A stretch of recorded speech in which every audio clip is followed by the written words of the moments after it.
స్వేచ్ఛ టీవీ ప్రేక్షకులకు నమస్కారం. మనం ఇప్పుడు ఖమ్మం జిల్లా జన విజ్ఞాన వేదిక అధ్యక్షులు వి మోహన్ గారింటికి వచ్చాము. ఈరోజు మనం ఒక ఎడ్యుకేషన్ విధానం గురించి తెలుసుకుందాము. రెండవది వాళ్ళ పాప స్వీడన్లో ఉంటుంది. నాకే ఆసక్తి కలిగి వారింటికి వచ్చినప్పుడు రమ్య తన గురించి పరిచయం చేసుకుంటుంది. అక్కడున్న ఎడ్యుకేషను ఏ విధంగా ఉంది, ఎలా ఉంది అవన్నీ రమ్య గారి ద్వారా అడిగి తెలుసుకుందాము. నమస్కారం రమ్య. నమస్కారం, అందరికీ నమస్కారం అండి. నా పేరు రమ్య. నేను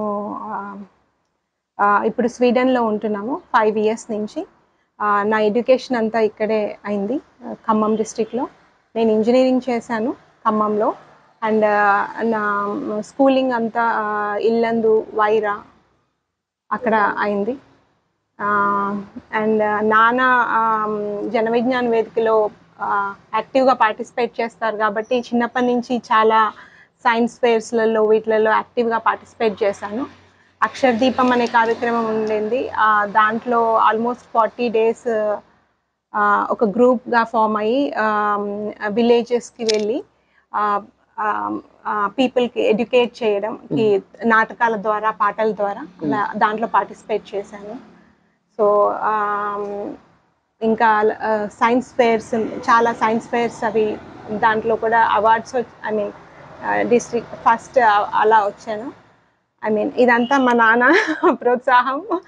మళ్ళీ తను చాలా యాక్టివ్గా నన్ను అన్నిట్లలో పార్టిసిపేట్ చేయించారు. సో అది బ్యాక్గ్రౌండ్. రమ్య చిన్నప్పుడు అక్షరదీపం కళాయాత్రలో 40 days పాల్గొంది.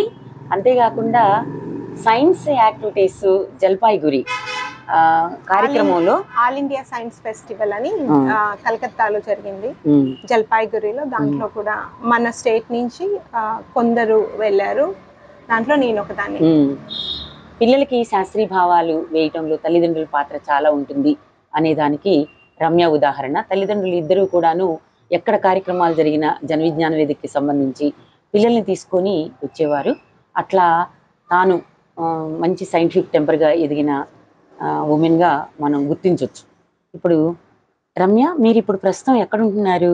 మేము స్వీడన్లో స్టాక్హోమ్ సిటీలో ఉంటున్నాము. Stockholm city Sweden capital. So ఇప్పుడు పిల్లలు ఎంతమంది? నాకు 2 పిల్లలండి. ఒక అబ్బాయి, ఒక అమ్మాయి.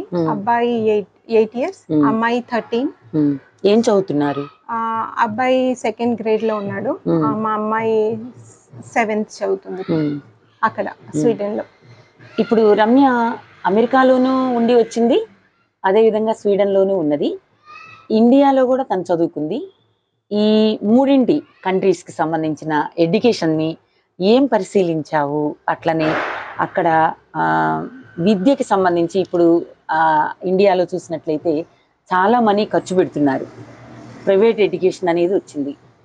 అట్లాంటి దాంట్లో ఇప్పుడు స్వీడన్లో పిల్లలు చదువుతున్నారు. దానికి సంబంధించి ఏ ఏజ్ నుంచి వాళ్ళు స్కూల్లో జాయిన్ చేసుకుంటారు? అక్కడ అసలు ఎడ్యుకేషన్ ఎలా ఉంటుంది?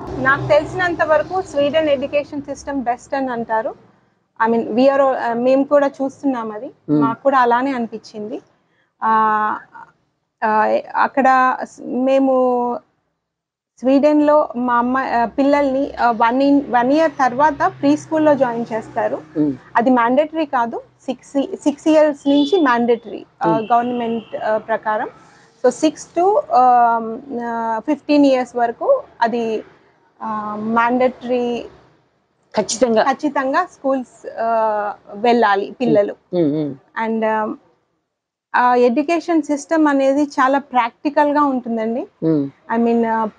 పిల్లల్ని అంత ఫోర్స్ చేయరు, ఫ్రీ ప్లే ఎక్కువ ఉంటుంది. అలా ఎడ్యుకేషన్ మెల్లమెల్లగా ఇంట్రడ్యూస్ చేస్తారు పిల్లలకి. ఏమేమి చెప్తారు? ప్రీ అంటే 6th దగ్గరికి వచ్చేటప్పటికి, 6th దగ్గరకు వచ్చే వరకు వాళ్ళకి ఫస్ట్ గ్రేడ్కి ప్రిపేర్ చేస్తూ ఉంటారు వాళ్ళని. అంటే ఏం ప్రిపేర్? ఇప్పుడు ఆల్ఫాబెట్స్ అనేవి బై హార్ట్ చేయించరు. మన దగ్గర LKG UKG నుంచి వచ్చేస్తుంది, అంటే అది ప్రీ స్కూల్ అనమాట అక్కడ. సో వాళ్ళు ఏంటంటే దే జస్ట్ వాళ్ళని రెడీ చేస్తారు. ఆ ఫస్ట్ గ్రేడ్ కి వెళ్లే ముందు వీళ్ళకి ఇవన్నీ తెలుస్తాయి, అన్ని తెలుస్తాయి, A to Z everything they know. కానీ బై హార్టెడ్ కాదు, లైన్ గా ABCD అలా అలా చేయించు.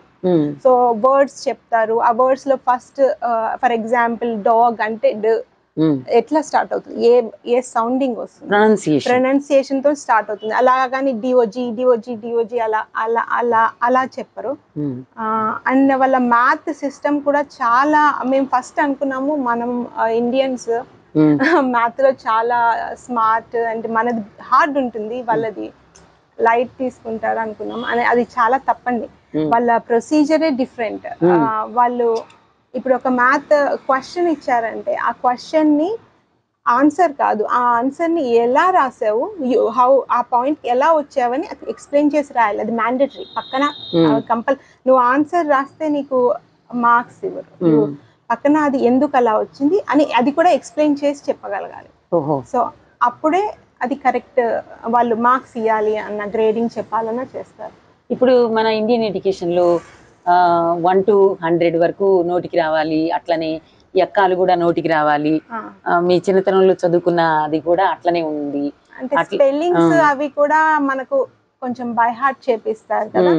వీళ్ళకి ఏంటంటే ప్రొనౌన్సియేషన్ ప్రకారం వాళ్ళని ఎలా ఎలా స్టార్ట్ అవుతుంది, ఎలా ఎండ్ అవుతుంది వర్డ్ అని చెప్తారు. సో దట్ ఆ పిల్లలే వాళ్ళే స్పెల్లింగ్ చెప్పేస్తారు.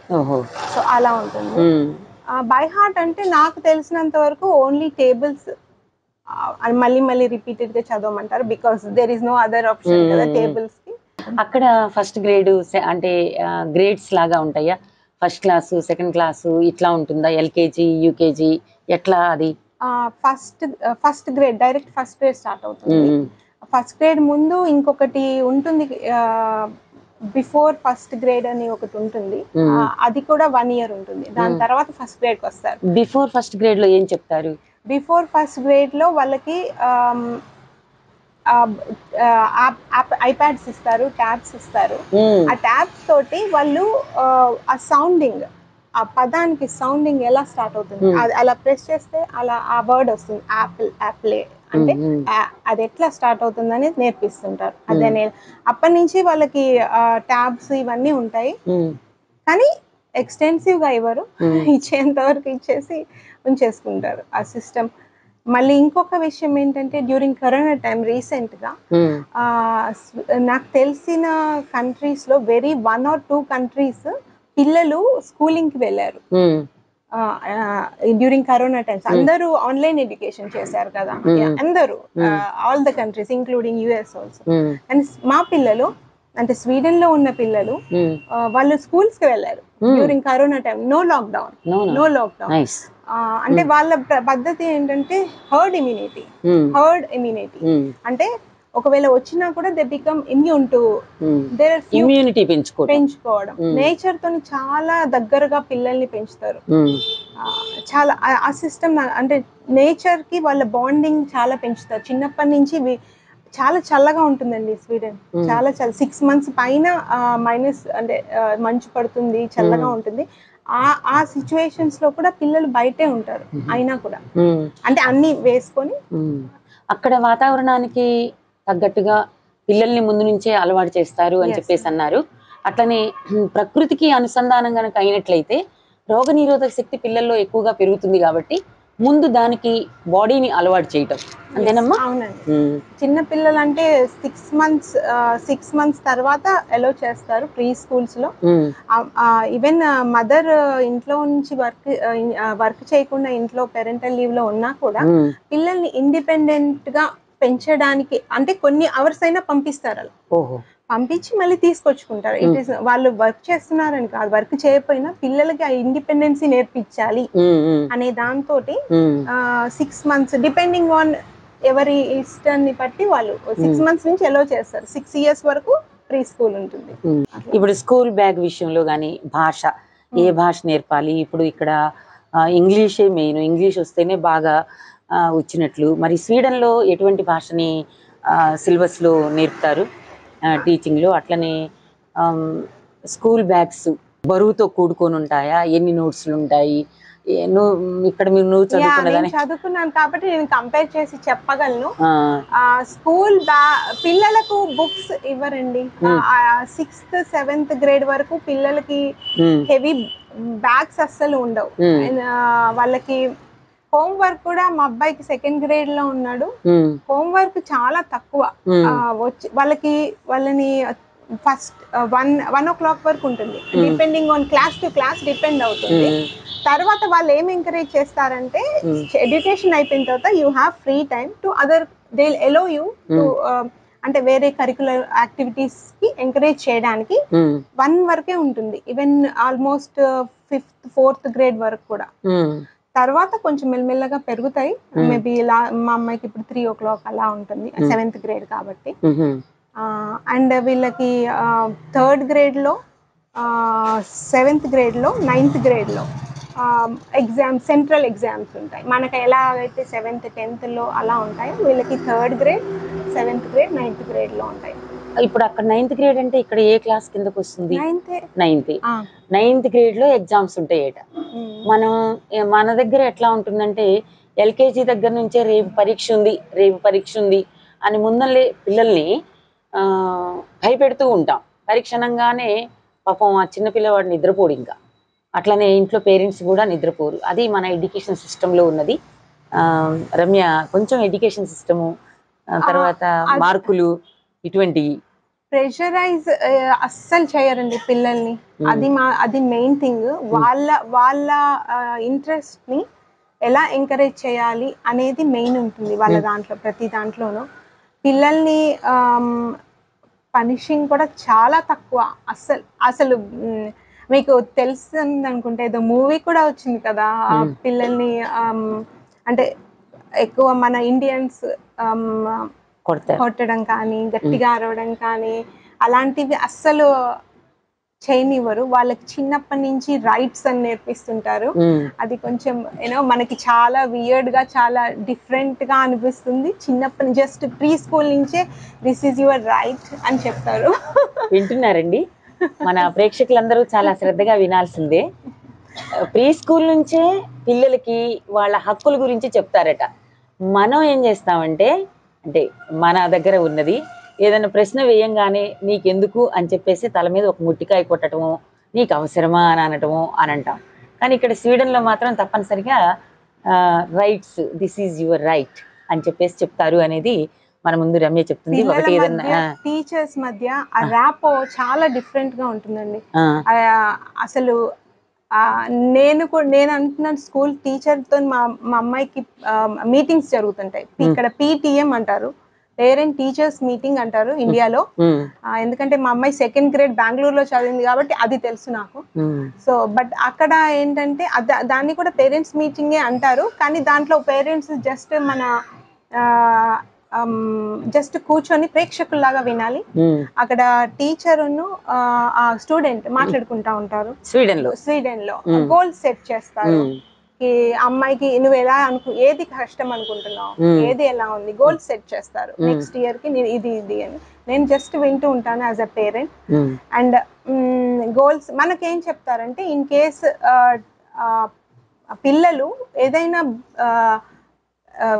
కష్టం అవుతుంది వాళ్ళకి అన్నప్పుడు మాత్రమే మన నోటీస్కి వస్తుంది.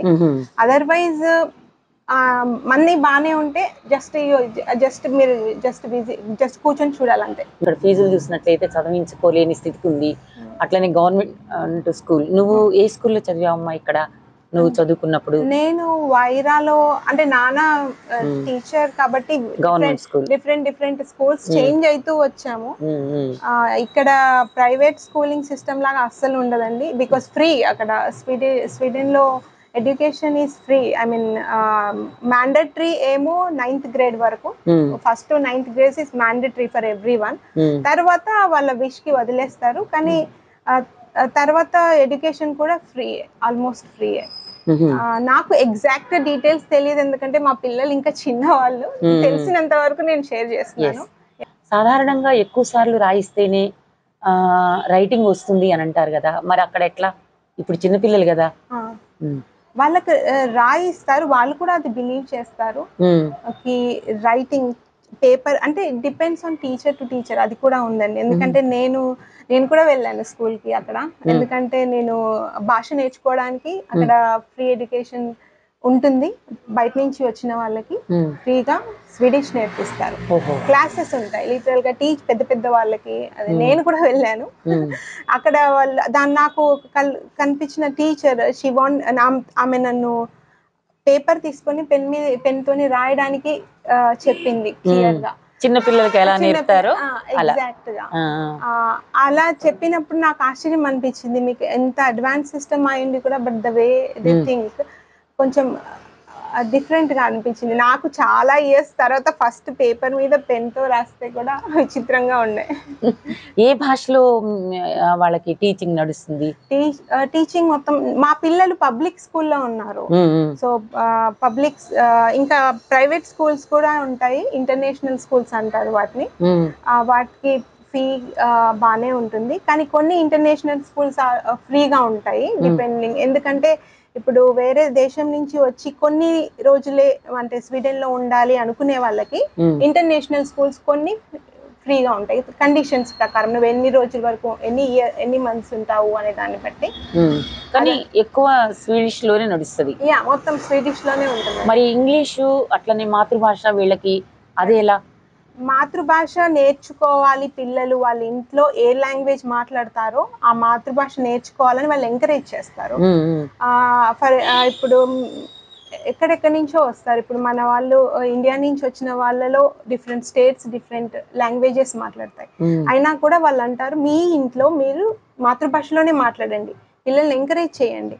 అండ్ స్కూల్స్ మాతృభాషకి సంబంధించిన టీచర్ని మనం చూస్ చేసుకుంటే, మీ మాతృభాష ఏదని వాళ్ళు స్వీడిష్ వాళ్ళు అక్కడ ఒక టీచర్ ని ఫైండ్ చేస్తారు.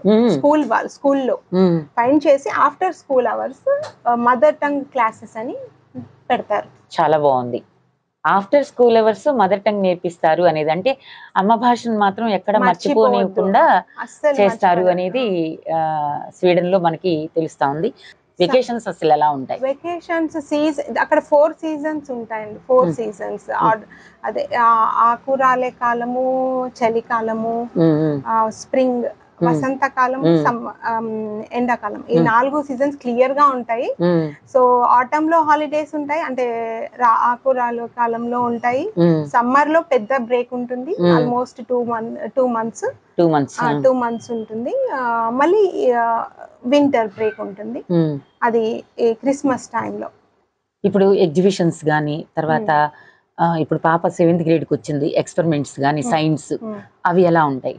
మనలాగానే సైన్స్ సబ్జెక్ట్ ఉంటుంది, ఎక్స్పెరిమెంట్స్ అన్ని చేయిస్తుంటారు, చాలా ఇంట్రెస్టింగ్ గా ఉంటుంది అని చెప్తుంది మా అమ్మాయి.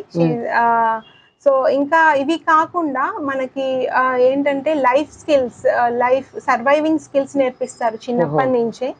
అంటే ఏమింటి నేర్పిస్తారు? లైక్ అది ఒక సబ్జెక్ట్ లాగా మ్యాండేటరీ, అవి కంపల్సరీ. లైక్ సూయింగ్ ఉంటుంది, అంటే కుట్టు మిషన్ ఉంటుందండి. 3rd గ్రేడ్ నుంచి కుట్టు మిషన్, ఇంకా వుడ్ వర్క్ నేర్పిస్తారు.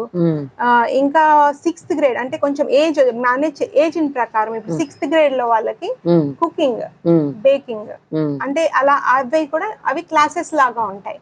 మ్యూజిక్ ఉంటుంది, ఆర్ట్ ఉంటుంది బై డిఫాల్ట్. మ్యూజిక్ అంటే జస్ట్ పాటలు పాడడం అది కాకుండా అన్ని ఇన్స్ట్రుమెంట్స్ ని పిల్లలకి ఇంట్రడ్యూస్ చేస్తారు. సో తర్వాత మెల్లమెల్లగా పెరుగుతుంటుంది. ఇప్పుడు మీ పాప ఏం నేర్చుకుంటుంది, బాబు గాని పాప గాని? మా అమ్మాయి ఇంట్లో అయితే పియానో ఉంది, కానీ అన్ని ఇన్స్ట్రుమెంట్స్, డ్రమ్స్, వయలిన్ అన్ని, అంటే ఒక్కొక్క టర్మ్ కి 2 టర్మ్స్ ఉంటాయి. 1 ఇయర్ మొత్తం. ఇప్పుడు 6th గ్రేడ్ అంటే 1 టర్మ్ 2 టర్మ్స్ లో డివైడ్ అవుతుంది. సో ఒక టర్మ్ లో ఒకటి ఉంటే ఇంకో టర్మ్ లో ఇంకోటి చేంజ్ చేస్తూ ఉంటారు. ఒక గ్రూప్ లాగా చేసేసి వాళ్ళని వాళ్ళు సూయింగ్ వెళ్తుంటే ఇంకో వాళ్ళు, అంటే సూయింగ్ కుట్టడం వెళ్తుంటే ఇంకో వాళ్ళు కుకింగ్, ఇంకో వాళ్ళు వుడ్, అలా గ్రూప్స్ డివైడ్ చేస్తుంటారు. ఇందులో కూడా ఎగ్జామ్స్ ఉంటాయా? అన్నిట్లలో కంపల్సరీ ఎగ్జామ్స్ ఉంటాయి. అంటే ఎగ్జామ్స్ అంటే వాళ్ళు ఒక ప్రొడక్ట్ అవుట్పుట్ చూపించాలి వాళ్ళకి. ఎండ్ ఆఫ్ ది అది ఎట్లా ఫినిష్ అయింది దాన్ని బట్టి వాళ్ళు గ్రేడింగ్ ఇస్తారు. గ్రేడింగ్ అంటే ABCDEF అట్లా ఉంటుంది. ఈ గ్రేడింగ్ ఇచ్చిన తర్వాత ప్రోగ్రెస్ కార్డ్ అని ఇక్కడ ఉంటుంది, అట్లా మీకు కూడా ఇస్తారా, ఇంటికి పంపిస్తారా?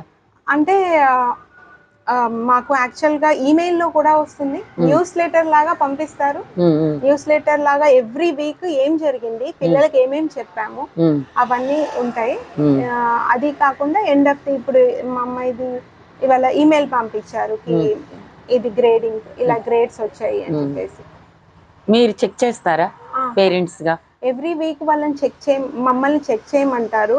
కొంచెం మాకు కష్టం అనిపిస్తుంది, ఎందుకంటే అది స్వీడిష్ లాంగ్వేజ్ లో ఉంటుంది. అప్పటికి ట్రై చేస్తుంటాం, కొన్నిసార్లు అది యూనో ఫీలింగ్ బీయింగ్ అంత చదువుకొని కూడా ఒక రకంగా ఇలిటరేట్ అనే ఫీలింగ్ ఉంటుంది.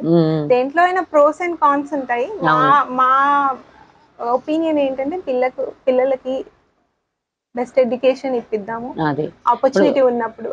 లైబ్రరీకి సంబంధించి బుక్స్ వీళ్ళు రీడింగ్ కానీ ఇవన్నీ ఎలా ఉంటాయి?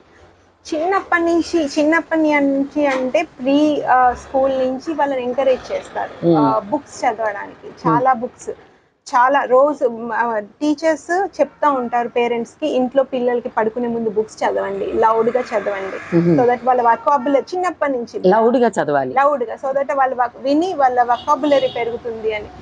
And all the libraries are free and that is excellent facility. అసలు ఎలా ఎవ్రీ ఇక్కడ నుంచి ఇందిరానగర్, రోటరీ నగర్, ఎవ్రీ కాలనీకి లైబ్రరీ ఉంటుంది, స్కూల్ ఉంటుంది.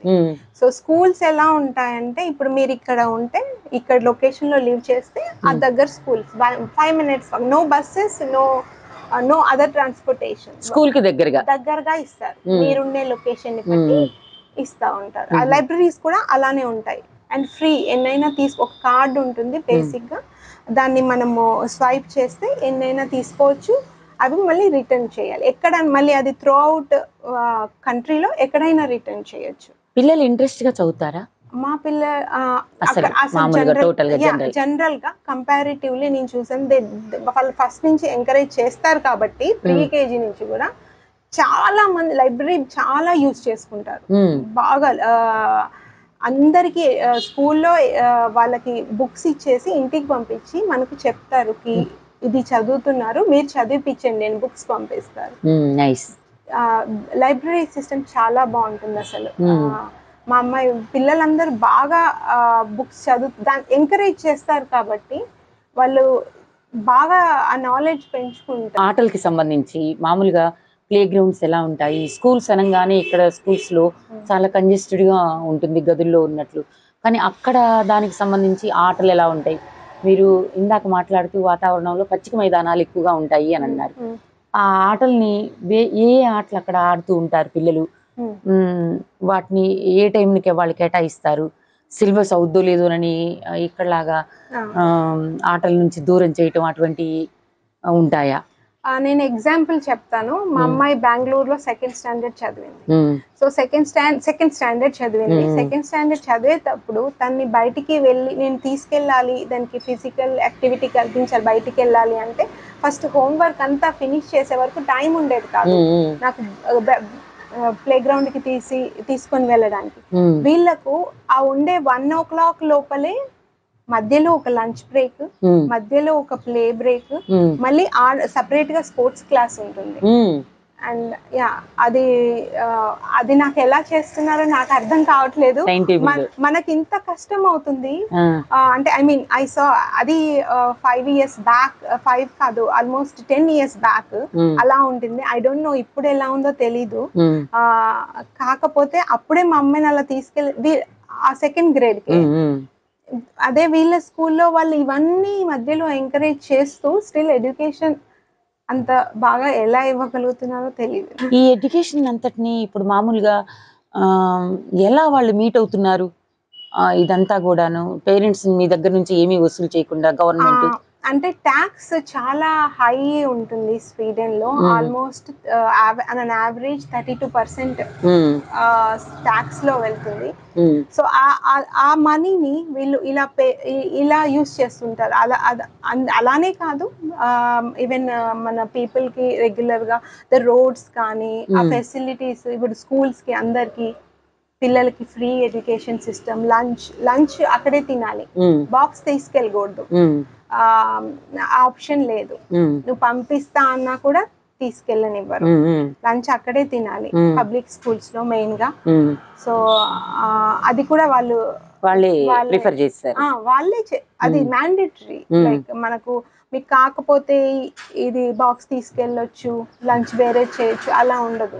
మీ పిల్లల ప్రిఫరెన్సెస్ ఏంటంటే ముందు జాయినింగ్ ఎప్పుడే అడుగుతారు, ఏమైనా ఎలర్జీస్ ఉంటే. అక్కడ ఉంటాయి కదా చాలా మందికి అలర్జీస్ ఏంటి, ఒకవేళ డాక్టర్ ఏదైనా స్పెషల్ ఫుడ్ చేస్తే ఆ ప్రిస్క్రిప్షన్ ఇచ్చి ఇవ్వాలి, వాళ్ళకి ఇస్తే వాళ్ళు దాని ప్రకారం సెట్ చేస్తారు వాళ్ళు లంచ్. అలా మళ్ళీ పిల్లలకి ఈ లైబ్రరీకి కానీ, ఇంకా ఇక్కడ వీళ్ళకి డే కేర్ సిస్టమ్ ఉంటుంది. ఇప్పుడు వర్కింగ్ మామ్స్ కి పేరెంట్స్ కి స్కూల్లోనే డే కేర్, లైక్ బయట వేరే డే కేర్ సిస్టమ్స్ ఏమీ ఉండవు.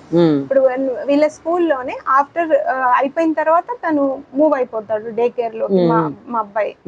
సో దాంట్లో వాళ్ళకి యాక్టివిటీస్, డే కేర్ అంటే జస్ట్ వాళ్ళని చూడడమే కాకుండా రకరకాల వాళ్ళకి స్కెడ్యూల్ ఉంటుంది, చాలా క్రియేటివ్ గా చేస్తుంటారు. అవి వాళ్ళు చాలా ఎస్టాబ్లిష్డ్ సిస్టమ్.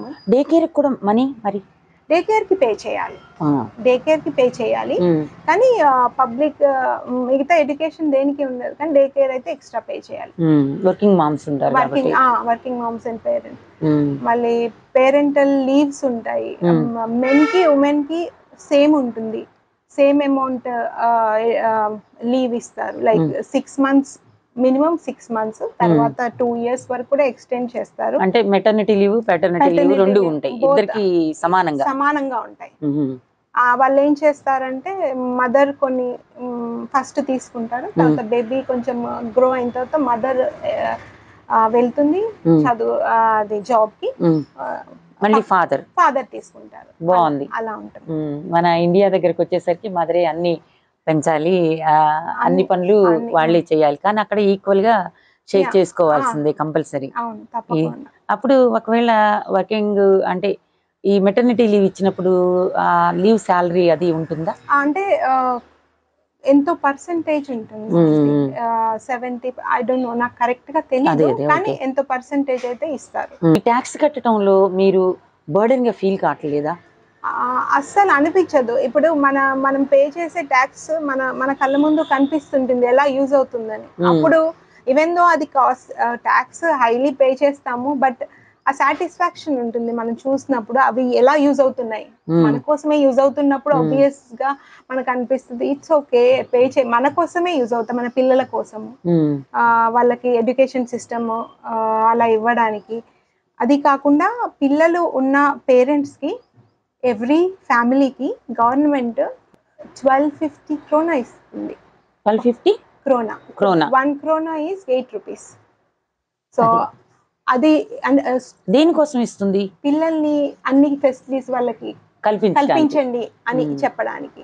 బాగుంది. అది పిల్లలు పెరుగుతుంటే అమౌంట్ పెరుగుతుంటుంది, సో అలా ఎంకరేజ్ చేస్తారు. 1250 పర్ మంత్ 1250 krona ఇస్తుంది. 1 krona is equal to 8 rupees. పిల్లలు మంచిగా పెరగడానికి కావాల్సిన ఫెసిలిటీస్, సౌకర్యాలు వాళ్ళు పెరుగుతున్న కొద్దీ ఆ అమౌంట్ ని గవర్నమెంట్ కూడా పెంచుతుంది. వాళ్ళు ట్యాక్స్ కట్టడంలో అదంతా కూడా మాకే ఉపయోగపడుతుంది అనేది దే హ్యావ్ టు ఫీల్. ఇప్పుడు పిల్లల పేరెంట్స్ మీరందరూ ఎప్పుడన్నా కలుస్తారా, మాట్లాడుకుంటారా ఎడ్యుకేషన్ గురించి? గ్రూప్స్ ఉంటాయి, అది స్కూల్ ఎంకరేజ్ చేస్తుంది. ఇట్లా ఈ గ్రూప్ పేరెంట్స్ గ్రూప్ క్రియేట్ చేసుకొని దే కెన్ ఏదైనా ఉంటే డిస్కస్ చేసుకొని ఈవెన్ వాళ్ళకి తీసుకురావచ్చు వాళ్ళ ముందుకి ఐడియాస్ కానీ సజెషన్స్ కానీ టీచర్స్ కి. అలా కాకుండా ఎవ్రీ టర్మ్ స్టార్ట్ అయినప్పుడు first day parents teachers meeting అని పెడతారు. ఒకటేమో 1-to-1 ఉంటుంది, ఇంకోటి మొత్తం అందరి పేరెంట్స్ ని పిలిచి చెప్తారు, అలా కూడా ఉంటుంది. మొత్తం ఒక స్కూల్లో టోటల్ గా పేరెంట్స్ కలిసే యాక్టివిటీస్ పెడతారు. ఇప్పుడు మనకి ఇక్కడ స్కూల్ డేస్ పేరెంట్స్ కలవరు కానీ స్కూల్ డేస్ చివర్లో పెడుతూ ఉంటారు, అలా ఉంటాయి. ఇప్పుడు అట్లీస్ట్ వింటర్ లో క్రిస్మస్ హాలిడేస్ ముందు స్కూల్ ఎండింగ్ అప్పుడు అందరినీ పిలుస్తారు. అందరినీ పేరెంట్స్ ని పిలిచి చిన్న గెట్ టుగెదర్ లాగా ఏర్పాటు చేసి పిల్లలతోని పాటలు పాడిస్తారు. అవన్నీ అంటే పిల్లలందరికీ పాటలు నేర్పించి అన్ని పేరెంట్స్ ముందు ప్రెజెంట్ చేసేటట్టు కొన్ని యాక్ట్స్ ఉంటాయి అప్పుడప్పుడు. అలా ఎంకరేజ్ చేస్తారు. బాగుంది. ఇండియన్ ఫెస్టివల్స్ అప్పుడు ఇక్కడ ప్రస్తుతం ఇక్కడ ఏం చేస్తున్నారు అని అంటే స్కూల్స్ లోనే దసరా ఇవన్నీ కూడా చేసేస్తున్నారు. అట్లా మీ దగ్గర ఏమన్నా అంటే అక్కడి festivals like Christmas for example, Christmas అనుకోండి, ఆ స్కూల్లోనే ఆ పాటలు ఇప్పుడు అన్ని నేర్పిస్తారు వాళ్ళకి ఫస్ట్ నుంచే. బిఫోర్ వాళ్ళు పర్ఫామ్ చేయాలి కదా, పేరెంట్స్ ముందు పర్ఫామ్ చేయడానికి రకరకాల వాళ్ళ ట్రెడిషన్ ప్రకారం వాళ్ళు ఫాలో అవుతారు. నడుస్తా ఉంటాయి మ్యూజికల్ దానికి సంబంధించి పిల్లల్ని డ్రెస్అప్ చేస్తారు. ఇంకా అలా డ్రెస్అప్ చేసి అందరూ ఇట్లా ఒకలాగా అందరూ కలిసి ఒక ఓకల్ లాగా పాడుతూ ఉంటారు కంటిన్యూస్ గా. అంటే వాళ్ళ ఫెస్టివల్స్ ప్రకారం, మనకు దసరా అలా ఎలానో వాళ్ళ ఫెస్టివల్స్ ప్రకారం వాళ్ళకన్నీ చెప్తా ఉంటారు. ఎలా మా ట్రెడిషన్ ఏంటి, మన దగ్గర నేచర్ కూడా. ఇప్పుడు పిల్లల్ని ఫారెస్ట్ కి తీసుకెళ్తారు.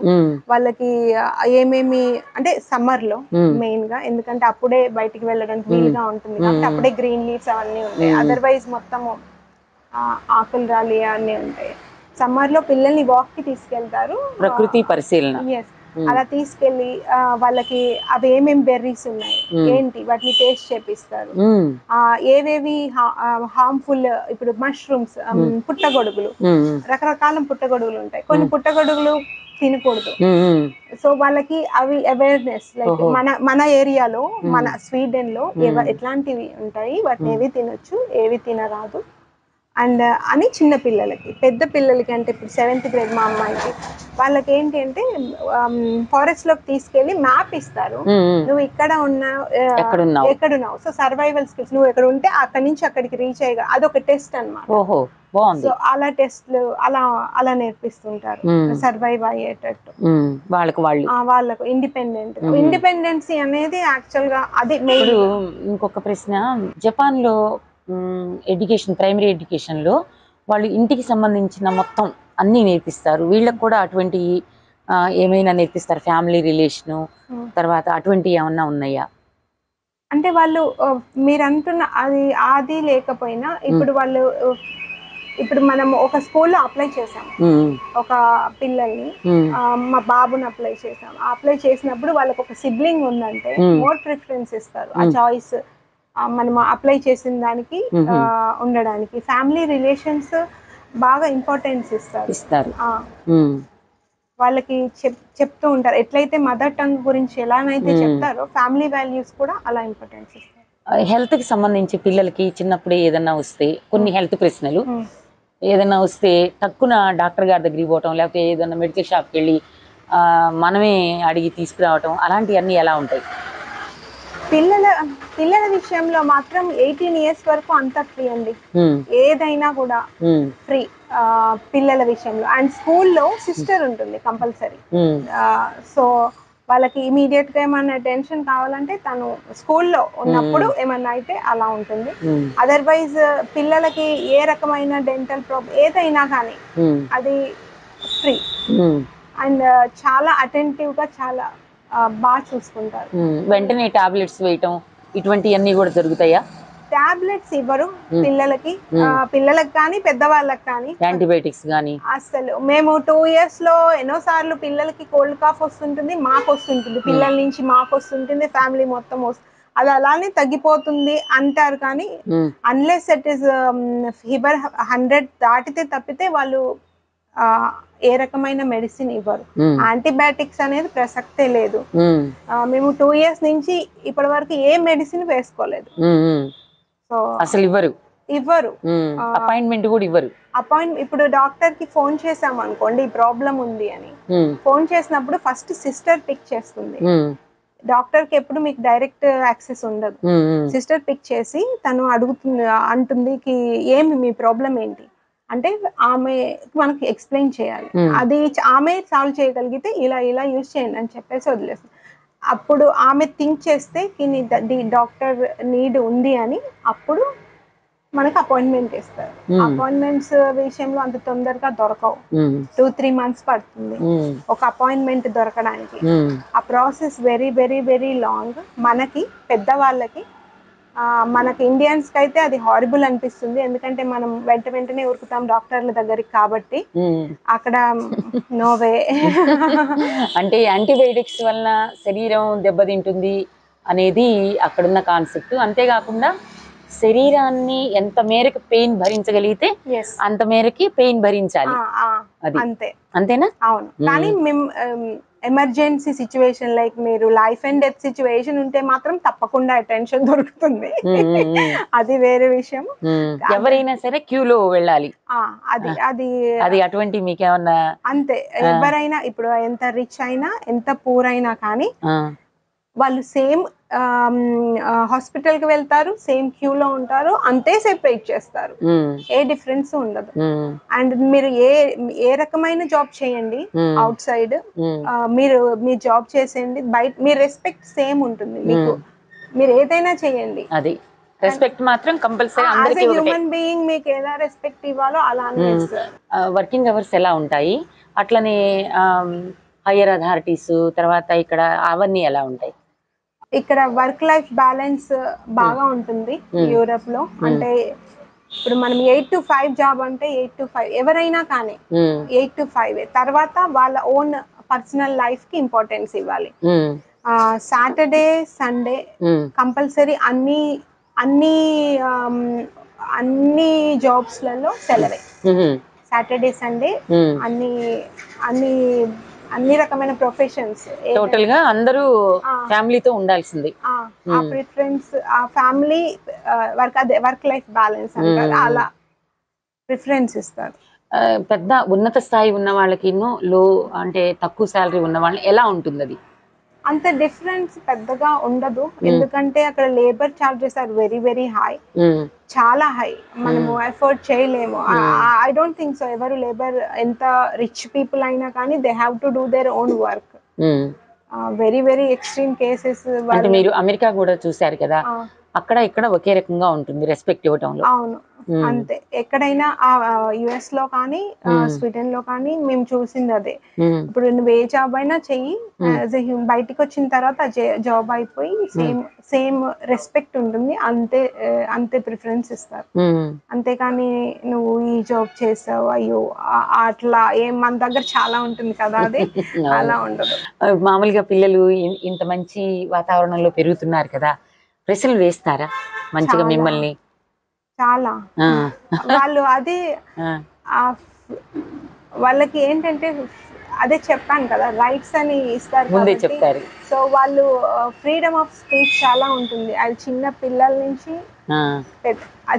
నుంచి స్టార్ట్ అవుతుంది, అలానే ఇండిపెండెన్సీ బాగా. ఇప్పుడు ఎప్పుడైనా గద్దిస్తే అంటే మామూలుగా మనం తరచూ ఏం చేస్తామంటే మన మాట వినకపోతే కొడతాము, తర్వాత తాతతో చెప్తాము, అట్లా ఉంటుంది కదా, ఉండు నాన్న రాని చెప్తాము అని అంటాం. అవన్నీ ఎలా ఉంటాయి? అసలు పొరపాటున కూడా పిల్లల్ని కొట్టడం అనేది ఉండదండి. పిల్లల్ని గద్దిస్తేనే నాకు భయం అయిపోతుంది, ఎవరైనా వింటారో ఏమో, ఎందుకంటే వాళ్ళు గవర్నమెంట్ తీసుకువెళ్తుంది. చాలా కేసెస్ ఉన్నాయి. మన ఇండియన్స్ మన పిల్లల్ని తినిపించడానికి వాళ్ళు ఎంబడి పడి తినిపించుకుంటూ బయటకు వచ్చి తినిపిస్తాం కదా, అది కూడా వాళ్ళు దాన్ని నెగిటివ్ గా, ఎందుకంటే గద్దిస్తుంటాం తినిపించేటప్పుడు, వాళ్ళని అలా చేస్తున్నారు అని. ఆ సొసైటీ వాళ్ళు అన్ని స్కూల్లో కూడా క్వశ్చన్స్ అడుగుతూ ఉంటారు పిల్లల్ని, ఎలా ఉంది, ఏం చేశారు మీరు స్కూల్లో, ఇంట్లో ఏం చేశారు అంటే అలా పిల్లలు చెప్తా ఉంటారు కదా, వాళ్ళకేం తెలుస్తుంది. అలా కొంతమంది పిల్లలు ఎగ్జాగరేట్ కూడా చేసి చెప్తారు. అట్లాంటి పిల్లలు వాళ్ళ పేరెంట్స్ చాలా ట్రబుల్ లో ఉంటారు అక్కడ. మామూలుగా ఇక్కడ స్కూల్ డ్రెస్ వేసుకుని వెళ్తారు, అది స్కూల్ డ్రెస్ ఎలా ఉంటుంది? స్కూల్ డ్రెస్ అనే కాన్సెప్టే లేదండి. ఎంత చిన్నప్పటి నుంచి అంటే స్కూలింగ్ నుంచి ఏది స్కూలింగ్ యూనిఫామ్ అయితే ఉండదు. స్కూల్ డ్రెస్ అనేది అసలు లేదు, స్కూల్ డ్రెస్ కాన్సెప్టే లేదు. పిల్లలు వాళ్ళకి ఇష్టమైన డ్రెస్ ఇష్టమైంది వేసుకోవచ్చు, కానీ స్కూల్ రూల్స్ ప్రకారం పాటించాలి. లైక్ సెల్ ఫోన్స్ తీసుకెళ్ళొచ్చు, లైక్ ఎగ్జాంపుల్ సెల్ ఫోన్స్ తీసుకెళ్ళొచ్చు, కానీ పిల్లలు క్లాస్ స్టార్ట్ అయ్యే ముందు సెల్ ఫోన్స్ అన్ని ఒక ట్రేలో పెట్టేసి టీచర్ ఒక దగ్గర పెట్టేస్తారు. మధ్యలో బ్రేక్స్ లో కూడా ఇవ్వరు అనుకుంటా. స్కూల్ నుంచి వెళ్లే ముందు మళ్ళీ హ్యాండ్ ఓవర్ చేసేస్తారు పిల్లలకి. అంటే ఇప్పుడు లేకపోతే వాళ్ళని ఎటైనా తీసుకెళ్లారనుకోండి ఎక్స్కర్షన్ అలా, అప్పుడు వాళ్ళే చెప్తారు సెల్ ఫోన్స్ తెచ్చుకోండి, దగ్గర పెట్టుకోండి అని. ఎందుకంటే టీచర్ కి షేర్ చేయాలి నెంబర్. ఎక్కడికైనా ఇప్పుడు ఎక్స్కర్షన్ బయటికి తీసుకెళ్లారు, పిల్లలు మిస్ అయితే ఏమైనా అలా. సెల్ ఫోన్స్ అనేవి కమ్యూనికేషన్స్ మాత్రమే, వాళ్ళ జాగ్రత్తకి, విద్యార్థి బయటికి వెళ్ళినప్పుడు జాగ్రత్త కోసమే ట్రేలో పెడతారు అని చెప్పేసి చెప్తారు, క్లాస్ తెచ్చుకోమని చెప్తారు. ఇక్కడ సెల్ ఫోన్స్ కే పూర్తిగా ఎంగేజ్ అయిపోయి అసలు ఫోన్స్ రాబట్టే చదువు రావటం లేదు అనేది ఉంది. అక్కడ ఎలా ఉంది? అక్కడ కూడా ఉంది, అంటే జనరేషన్ అలానే ఉంటుంది. నేను విన్నాను, మాకు జరిగింది కదా పేరెంట్స్ ది మీటింగ్ జరిగినప్పుడు, దాంట్లో పేరెంట్స్ ని గ్రూప్ గా డివైడ్ చేసేసి, గ్రూప్స్ 3 పీపుల్ గా డివైడ్ చేసి వాళ్ళని డిస్కస్ చేసుకోమన్నారు.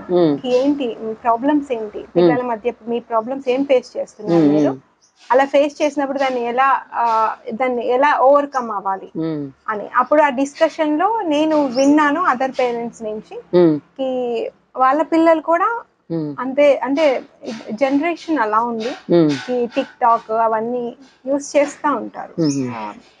వాళ్ళకి ఫ్రీడమ్ ఎక్కువ కదా, సో ఇస్తారు వాళ్ళని ఫోర్స్ఫుల్ గా ఎవరిని ఏది సెల్ ఫోన్స్ అనేది పిల్లలు యూజ్ చేయడం అనేది ఒక పెద్ద బర్నింగ్ ఇష్యూగా ఉంది. పిల్లలు గాని, అంటే పేరెంట్స్ గాని, సమాజం గాని కంట్రోల్ చేయలేని విధంగా ఉంది అనేది ఇప్పుడు నడుస్తా ఉంది ఇక్కడ. అక్కడ ఎలా ఉంది అనేది, దానికోసం మీరేమన్నా అటువంటి ఏమన్నా మాట్లాడుకుంటారా? పేరెంట్స్ మాట్లాడుకుంటాము, దాన్ని ఎలా మీరు ఎలా చేస్తున్నారు, మేము ఎలా చేస్తున్నాము, మన పిల్లలు ఎలా ఉన్నారు, అలా అక్కడ కూడా అదే. అంటే జనరేషన్ ఈస్ లైక్ దట్, అలానే ఉంది. అట్లనే స్టడీని బర్డెన్ గా ఫీల్ అవుతారా? బర్డెన్ గా ఫీల్ ఎందుకంటే వాళ్ళకి అంత క్రియేటివ్ గా వాళ్ళకి ఇష్టమని ఎవరికి, అంటే ఒక ఇండివిజువల్ స్టూడెంట్ కి ఏ ప్రిఫరెన్స్ ఉంటుంది, ఏ ఇంట్రెస్ట్ ఉంటుంది, దాని ప్రకారం చేయడానికి ట్రై చేస్తారు. యాజ్ ఎ గ్రూప్ గా కాకుండా యాజ్ ఒక స్టూడెంట్ ని కూడా యాజ్ ఎ పర్సన్ గా, ఒక హ్యూమన్ బీయింగ్ గా అతని ఇంట్రెస్ట్ ఏంటి అలా ట్రై చేస్తారు. అలా వాళ్ళ ఇంట్రెస్ట్ తగ్గట్టుగా చెప్పడానికి. ఇప్పుడు ఫర్దర్ స్టడీస్ ఉంటాయి. ఇప్పుడు వీళ్ళు అయిపోయిన తర్వాత 10th వరకు ఉంటుంది. 10th గ్రేడ్ అయిపోయిన తర్వాత ఇంటర్ ఉంటుందా, అక్కడ +2 ఉంటుందా, ఏ సబ్జెక్ట్స్ ఎంచుకుంటారు? ఇప్పుడు ఇక్కడ ఉన్నది, ఇక్కడ 3rd క్లాస్ నుంచే ఐఏఎస్ కోచింగ్లు, తర్వాత MBBS, తర్వాత IIT వైపుకి ఉంటుంది. ఎక్కడ బోర్డు చూసినా మా దగ్గర ఇట్లా ఇస్తాము అని. అక్కడ ఎలా ఉంటుంది? 9th వరకు మ్యాండేటరీ, 10th కాదు అక్కడ. 9th వరకు మ్యాండేటరీ గవర్నమెంట్ ప్రకారం. తర్వాత వాళ్ళు డిపెండింగ్ ఆన్ దేర్ ఇంట్రెస్ట్ చూస్ చేసుకోవాలి, అంతేగాని ముందు నుంచి ప్రిపరేషన్స్ ఏమీ ఉండవు. అండ్ ఈవెన్ పేరెంట్స్ కూడా వాళ్ళని ఇలా చదవాలి, ఇలా ఈ డైరెక్షన్ లో చెప్పరు. మనకే ఎడ్యుకేషన్ మీద ఎక్కువగా ఇది ఉంటుంది, కాంపిటీషన్ ఎక్కువ కాబట్టి మనకి, వాళ్ళకంత కాంపిటీషన్ లేదు. So they wanted to be happy. అది ఏ రకంగా చూస్ చేసుకోవచ్చు. బట్ పాజిటివ్ థింగ్ ఏంటంటే, ఎట్ ఎనీ ఏజ్ నువ్వు మళ్ళీ ఎడ్యుకేషన్ కావాలనుకున్నా, ఏ ఫీల్డ్ నువ్వు రాంగ్ దాంట్లో ఉన్నావు ఫర్ డిఫరెంట్ సిచ్యువేషన్స్, బట్ నీ ఇంట్రెస్ట్ ఇంకో దాంట్లో ఉంది, అట్లాంటి సిచ్యువేషన్ లో కూడా నువ్వు ఆ మధ్యలో ఆపుకొని ఎంకరేజ్ చేస్తుంది government. You can further do in what ever you like, I mean అలా ఉంటుంది. ఇప్పుడు వీళ్ళు 7th గ్రేడ్ పాప వర్క్ షీట్స్, తర్వాత హోంవర్క్, తర్వాత మ్యాథ్స్ అవన్నీ ఎలా ఇస్తారు వాళ్ళు? స్కూల్ వాళ్ళు ఇంటి దగ్గరకు వచ్చి చేస్తారా? ఎక్కువగా హోంవర్క్ కి సంబంధించి టైము దానికి స్పెండ్ చేస్తారా? అట్లా వాళ్ళకి షీట్స్ ఇస్తారు, ప్రింటెడ్ షీట్స్. అదర్వైజ్ ల్యాప్టాప్ లో కొన్ని ప్రాజెక్ట్స్ లాగా ఇస్తారు, వీళ్ళే రీసెర్చ్ చేసుకొని వీళ్ళే రాయాలి. వాళ్ళే రీసెర్చ్ చేసుకొని వాళ్ళే రాయాలి. గూగుల్లో సెర్చ్ చేసుకుంటుంది, టూల్స్ యూస్ చేస్తుంది, AI టూల్స్ లైక్ ఇప్పుడు వచ్చాయి కదా, ఆర్టిఫిషియల్ ఇంటెలిజెన్స్. అది చేస్తాను, అలా యూజ్ చేస్తాను. అలా అంటే నువ్వు ఏదైనా యూజ్ చెయ్యి, కానీ ఒక టెక్స్ట్ నువ్వు ప్రిపేర్ చేయాలి, సెర్చ్ చేయాలి, దాన్ని ప్రిపేర్ చేసి ఇవ్వాలి. అలా ఉంటుంది ఇప్పుడు అయితే 7th grade కి అలా ఉంది. అండ్ హోంవర్క్ కూడా ఉంటుంది, ఎందుకంటే వాళ్ళు 9th grade లో వాళ్ళకి ఎగ్జామ్ రాయాలి కదా, అది మైండ్ లో పెట్టుకొని స్కూల్స్ ప్రిపేర్ చేస్తూ ఉంటాయి పిల్లల్ని. సో ముందు నుంచే పిల్లల్ని ఆ 9th grade వాళ్ళకి ర్యాంకింగ్ కాకపోయినా గ్రేడింగ్ సిస్టమ్స్ కోసం వాళ్ళ స్కూల్ కి రావాలి కదా ఎవరైనా. అలా అందుకోసం అంటే స్కూల్ కే గ్రేడ్ ఉంటుంది. స్కూల్ కాదు, మొత్తం సెంట్రలైజ్డ్ కదా. 3 ఎగ్జామ్స్ అని చెప్పాను, 3rd, 6th, 9th. So third grade కి 6th grade కి 9th grade కి ఎగ్జామ్స్ ఉంటాయి. ఈ మధ్యలో మొత్తం త్రూ అవుట్ కంట్రీ ఉంటాయి, మిగతాయి కూడా ఉంటాయి. అవి వాటిని మొత్తం యావరేజ్ చేసి వాళ్ళకి ఇస్తా ఉంటారు, ఫైనలైజ్ చేస్తుంటారు. ఇప్పుడు వీళ్ళు ఆటలు ఆడేటప్పుడు ఏ ఆటలు ఎక్కువగా ఆడుతూ ఉంటారు? బయట ఫిజికలా లేక తర్వాత కాంపిటీషను అట్లా ఉంటాయా? వీళ్ళకి స్పోర్ట్స్ సపరేట్ క్లాస్ ఉంటుంది కదా. ఆ క్లాస్ లో అన్ని రకాల స్పోర్ట్స్ ఇంట్రడ్యూస్ చేస్తారు పిల్లలకి. కొంతమందికి ఏది ఇంట్రెస్ట్ ఉంటే అది చేస్తారు, దాన్ని డెవలప్ చేస్తారు. అండ్ స్విమ్మింగ్ ఉంటుంది. స్విమ్మింగ్ ఈజ్ మ్యాండేటరీ, ఎందుకంటే స్వీడన్ మొత్తము ఒక kind of island surrounded by water. So వాళ్ళు కంపల్సరీ స్విమ్మింగ్ ఎగ్జామ్ పాస్ అవ్వాలి, లేకపోతే వాళ్ళ గ్రేడింగ్ మొత్తం తగ్గిపోతుంటుంది. సో మ్యాండేటరీలీ స్విమ్మింగ్ చిన్నప్పటి నుంచి వాళ్ళ స్కూల్స్ నేర్పిస్తారు. ఒకవేళ వాళ్ళు ఆ లెవెల్ కి రాకపోతే పక్కనున్న స్విమ్మింగ్ పూల్స్ లో పంపించి వాళ్ళని ట్రైన్ చేస్తారు బిఫోర్ ద ఎగ్జామ్స్. అది మాత్రం మ్యాండేటరీ స్విమ్మింగ్. బాగుంది. ఇండియన్స్ ఎక్కడికి వెళ్తే అక్కడ కోచింగ్ సెంటర్స్ డెవలప్ అవుతాయి. అట్లా అమెరికాలో కూడా చూసాను నేను.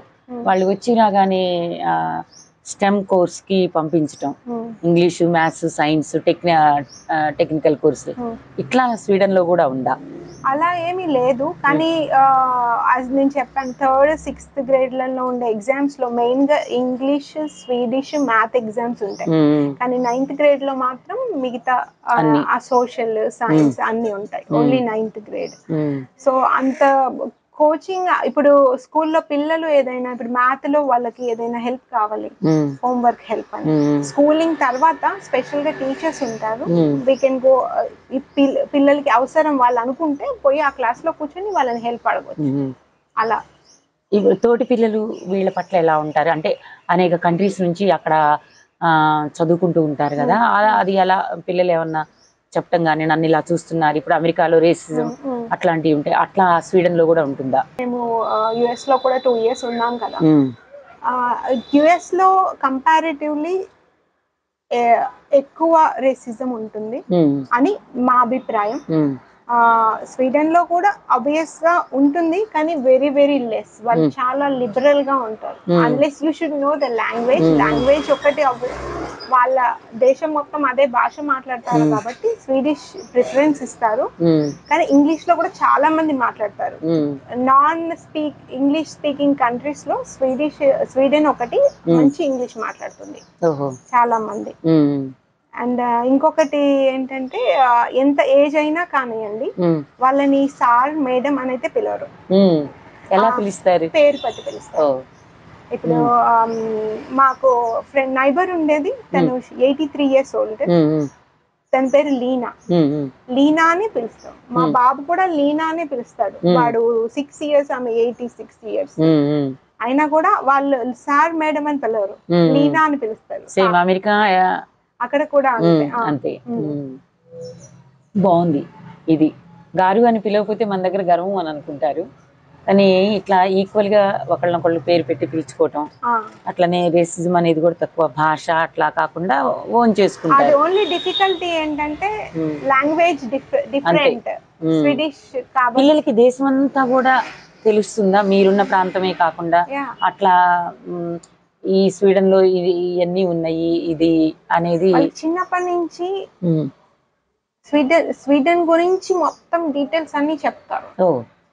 వాళ్ళు ఉండే ప్లేస్ లో వాళ్ళ హిస్టరీ గురించి, వాళ్ళ దాని గురించి ఎలా ఉండేది, ఎలా ఉంది, ఏమి ఏమి ఇక్కడ ఫేమస్, అది మొత్తం వాళ్ళకు తెలిసిపోతుంది, మామూలుగా తెలుసు, స్కూల్లోనే చెప్తారు. ఇది చాలా బాగుందండి. వాళ్ళు ఉన్న ప్రాంతంలో వాళ్ళ ఫిజికల్ కండిషన్స్ అంటే భౌగోళిక ప్రాంతం ఎలా ఉంది, భూమి నేల అక్కడ పండేవి అట్లనే నదులు ఉంటాయి, ఏ జంతువులు ఉంటాయి, ఎలాంటి మొక్కలు ఉంటాయి, ఎలాంటి మొక్కలు, ప్రతి ఒక్కటి నేచర్ కి చాలా దగ్గరగా ఉంటారు. ఇది అసలు విషయం. ప్రకృతిలో ఉంటూ ప్రకృతిని నేర్చుకుంటూ నిరంతరం ప్రకృతిని గమనిస్తూ ఉండే ఎడ్యుకేషన్ అనేది అక్కడ ఉంది. సాధారణంగా ఫిన్లాండ్ పక్కనే ఉంది. మనం ప్రపంచంలో మంచి ఎడ్యుకేషన్ ఏది, ఫిన్లాండ్లో 7 years తర్వాత స్కూల్లో జాయిన్ అవటం అనేది ఉంటుంది. ఇక్కడ 6 years తర్వాత జాయిన్ అవటం అనేది. ఇప్పుడు వరల్డ్ ఎడ్యుకేషన్ ఏది బెస్ట్ అంటే ఫిన్లాండ్, తర్వాత స్వీడన్, తర్వాత సింగపూర్ ఇలా ఉన్నాయి. రమ్య గారు మన ముందు చాలా విషయాలు ఉంచారు. ఇంకా మీరు పిల్లలు గుర్తుంచుకోవాల్సినవి, తర్వాత తల్లిదండ్రులకి చెప్పాల్సినవి ఏదైనా అసలు మీరు చూస్తున్నారు కాబట్టి ఒక యాజ్ ఏ జన విజ్ఞాన వేదిక ప్రెసిడెంట్ మోహన్ గారి అమ్మాయిగా సైంటిఫిక్ థింకింగ్ మొదటి నుంచి ఉన్నది కాబట్టి మీరు ఏం చెప్పదలుచుకున్నారు? పిల్లలకి కానీ పేరెంట్స్కి కానీ అట్లా ఎలా ఆలోచించాలి అనే దాని కానీ. మీరు ఇందాక ఒకటి చెప్పారు రీసైక్లింగ్, అది మిస్ అయ్యారు, అదొకటి చెప్పండి. రీసైక్లింగ్ అనేది నేను బిలీవ్ చేస్తాను. ఇప్పుడు ఇక్కడ ఎలా ఉందంటే మనం ఇమీడియట్ జనరేషన్ కోసము ఆలోచిస్తున్నారు. లైక్ ఇమీడియట్ జనరేషన్ కి మనీ సేవ్ చేసి పెట్టి వాళ్ళకి ఎలా పెట్టాలని ఆలోచిస్తున్నారు. కానీ మనం ఉంటున్న ఎర్త్ ముందు ఫ్యూచర్ లో ముందు జనరేషన్ యాజ్ ఎ హ్యూమన్ కి నాట్ ఓన్లీ నెక్స్ట్ జనరేషన్, అన్ని జనరేషన్స్ కి లివబుల్ గా ఉందా లేదా. ప్లాస్టిక్ యూసేజ్ రీసైక్లింగ్ ఆలోచిస్తే అది వాళ్ళకు స్వీడన్ లో లాస్ట్ 100 years నుంచి they have that thought in their mind. ఎలా అంటే రీసైక్లింగ్ చాలా యూస్ చేస్తారు. లైక్ ఇప్పుడు ప్లాస్టిక్ అసలు చాలా తక్కువ, అంటే ఇప్పుడు రీయూజబుల్ బ్యాగ్స్ యూస్ చేస్తారు. వాళ్ళ రీసైక్లింగ్ ప్రతిదీ వెట్ మాకు ఇప్పుడు రీసైకిల్ చేయాలనుకోండి, వేస్టేజ్ మాకు వెట్ ఉంటుంది, వెజిటేబుల్స్ వెట్ ఉంటుంది, ప్లాస్టిక్ వేరే ఉంటుంది, మళ్ళీ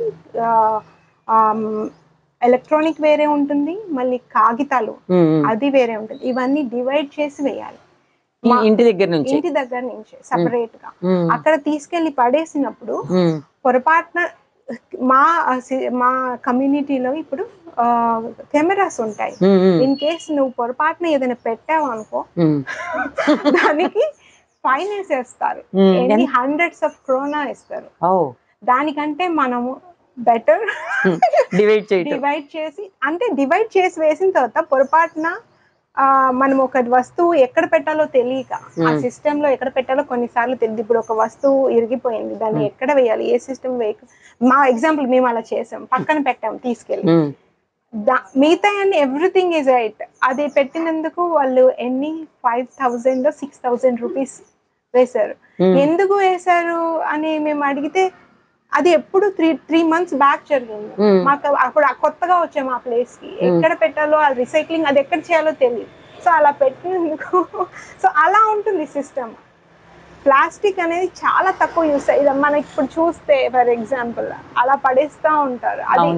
అది భవిష్యత్ తరాల కోసం, అంటే ఎన్నో తరాల కోసం తను చెప్తుంది, ఎన్నో జనరేషన్స్ కోసం భూమిని కాపాడుకోవాలి. అది ఇప్పటి నుంచే మన మైండ్ సెట్ మార్చుకోవాలి. అందుకని ఇంటి దగ్గర నుంచే వాటినన్నిటినీ డివైడ్ చేస్తూ, పొరపాటున ఏదన్నా ఎలక్ట్రానిక్ గూడు ఇంకో దాంట్లో గనక పడింది అని అంటే కెమెరాస్ గమనిస్తాయి, ఫైన్ వేస్తారు. అలా కాకపోయినా మన దాంట్లో సిస్టమ్ అంతా బాగాలేకపోయినా బేసిక్ గా మన సైడ్ నుంచి యాజ్ చిన్న డీట్ లాగా ఇప్పుడు ఎటైనా వెళ్ళినప్పుడు మన దగ్గర నుంచి మన బ్యాగ్ తీసుకొని వెళ్దాం, దాంట్లో వేసుకొని వద్దాం. సో అట్లీస్ట్ ఆ ప్లాస్టిక్ వేస్టేజ్ తగ్గుతుంది. అవును, మనం నేను చూసాను ఇక్కడ, ఐ మీన్ ఎంత ప్లాస్టిక్ అసలు ప్రతిదానికి ఎట్లా తీసుకొని వస్తారు. ఐ కాంట్ బిలీవ్ అసలు అక్కడ అలా ప్లాస్టిక్ యూసేజ్ ఇలా చేస్తున్నప్పుడు ఎలా ఉంటుంది. గ్లోబల్ వార్మింగ్ ఎందుకు రాదు? ఇప్పుడు ముందు నెక్స్ట్ జనరేషన్ బాగానే ఉంటుంది, తర్వాత ఆ ప్లాస్టిక్ దీంట్లో ఎలా అది డిటేరియేట్ అవ్వదు కదా, మొత్తం అలానే ఉండిపోతుంది. సో అక్కడ ఇది ఒకటి ఇక్కడ నేర్చుకోవాల్సిన అంశం. అది చాలా ఇంపార్టెంట్ విషయం అసలు. అది ఎట్లా ఇగ్నోర్ చేయడం కుదరదు కదా. అంటే ఐ మీన్ ఎర్త్ మనం ఇమీడియట్ గా నెక్స్ట్ జనరేషన్ కాకుండా థింక్ చేయాలి మనం, ఇంకా న్యూ జనరేషన్స్ కూడా. ఎర్త్ ఎలాగూ ఉంటుంది, మళ్ళీ అందరు చనిపోతారు, మళ్ళీ ఏదో ఒక జంతువు వస్తుంది, కానీ హ్యూమన్స్ అయితే ఉండదు బేసిక్ గా. మేబీ ఇంకోటి వస్తుంది కావచ్చు. సో నేను అది అందరూ కొంచెం మైండ్ లో పెట్టుకొని మన వైపు నుంచి ఆ చిన్న థింగ్ స్టార్ట్ చేస్తే అది చిన్న చేంజ్, కానీ అది చాలా డిఫరెన్స్ మేక్ చేస్తుంది నాకు తెలిసి. చాలా బాగుంది రమ్య గారితో interview. Change begins with me. Plastic అనేది భూమిని మనం కాపాడుకోవాలి, భూమిని ప్రేమించాలి, ఇది తనిచ్చే సజెషన్. స్వీడన్లో చూసిన తర్వాత ప్రతి చోట కూడా భవిష్యత్ తరాలకి మంచి సందేశం ఇవ్వాలి అని అంటే పిల్లలకి ఆస్తిపాస్తుల కంటే కూడా ఈ రీసైక్లింగ్ ప్లాస్టిక్ ఇప్పటి నుంచి అయినా చేసినా అది భూమిలో కలిసిపోవాలి కదా అనే దాన్ని చాలా బాగా చెప్పారు. రీయూజబుల్ బ్యాగ్స్ మన దగ్గర నుంచి తీసుకెళ్తే మళ్ళీ కొంచెం తగ్గించుకోవచ్చు, అట్లీస్ట్ మన సైడ్ నుంచి. అఫ్ కోర్స్ అది మనం పెద్ద చేంజ్ కాకపోయినా ఆబ్వియస్లీ ఎవ్రీ కుటుంబంలో ఒకరు థింక్ చేసినా అలా చాలా డిఫరెన్స్ ఇట్ మేక్స్. చాలా చాలా చక్కటి ఇంటర్వ్యూ ఇవాళ. ఎడ్యుకేషన్ గురించి, హెల్త్ గురించి, పిల్లల చదువు తర్వాత వాళ్ళ పరీక్షా విధానం ఎలా ఉంది ఇవన్నీ కూడా మన ముందు ఈరోజు తాను చెప్పింది రమ్య. తను చిన్నప్పటి నుంచి కూడా చాలా యాక్టివ్గా low cost no cost teaching aids తయారు చేయటంలో వీళ్ళ బ్రదరు తర్వాత అందరూ, సిద్ధు తన పేరు కూడాను, చాలా బాగా ఇప్పటికీ వాళ్ళ జీవితాల్లో. అందుకనే సైన్స్ని లైక్ చేయటమే కాదు, సైన్స్ని మన జీవితంలో ఒక భాగంగా చేసుకున్నప్పుడు మాత్రమే మన లైఫ్ కూడా బాగుంటుంది అనేది తన అభిప్రాయం. నిన్న నేను తన్ని చూసిన తర్వాత, స్వీడన్లో ఉంటుంది అని తెలిసిన తర్వాత తప్పనిసరిగా తన ఇంటర్వ్యూ తీసుకోవాలి పిల్లల గురించి అని అనుకున్నాను. ఈరోజు మనం ఇక్కడ మోహన్ గారింటికి వచ్చాము. నా పేరు కూడా ఝాన్సీ, మీరు చూసే ఉంటారు. రమ్యని ఇప్పటిదాకా మనకి చాలా విషయాలు తెలియజేసినందుకు ముఖ్యంగా రమ్యకి చాలా స్వేచ్ఛ టీవీ తెలుగు తరఫున ధన్యవాదాలు తెలియజేస్తున్నాను రమ్య. థ్యాంక్ యూ అండి. Thank you.